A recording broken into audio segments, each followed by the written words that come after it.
Hello future CS, welcome back to my channel. Today we are diving deep into a crucial update for CA final November 2024 exams.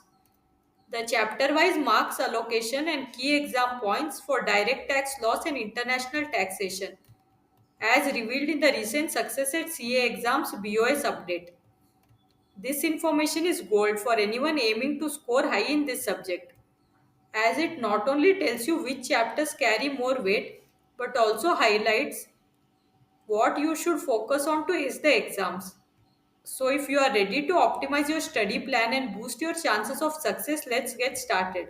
Please keep a pen and notebook ready to make notes of points discussed in this video. If you are new to my channel, I request you to subscribe and hit the bell icon below so that you can get notified whenever I post any new videos. So first, starting with the chapter wise marks allocation, you can see here that there are totally 28 chapters in this subject. These have been segregated into three sections.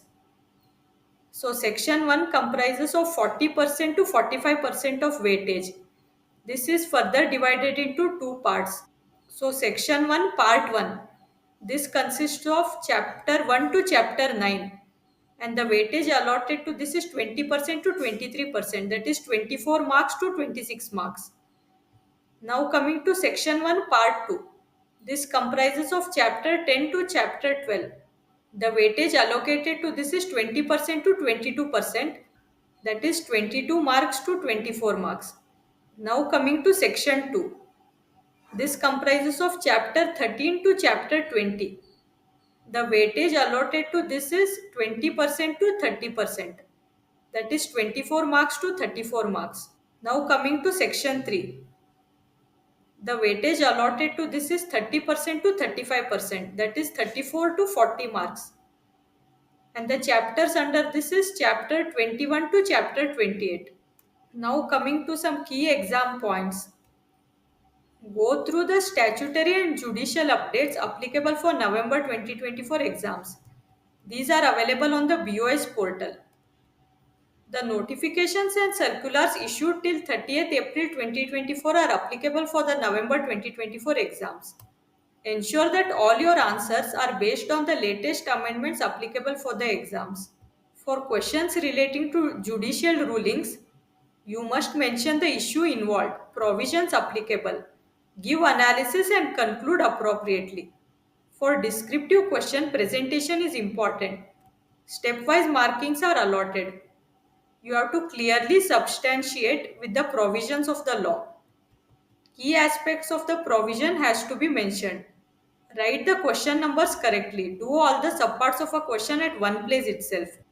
Writing section numbers will add value to your answers. In case of questions relating to TDS, deduction, profits and gains of business or profession, you have to mention the section number and name correctly. However, do not write the wrong section number if you do not know.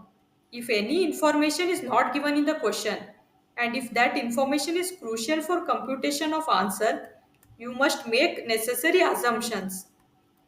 Ensure that the assumption is logical and it should be clearly mentioned in the form of notes in your answers.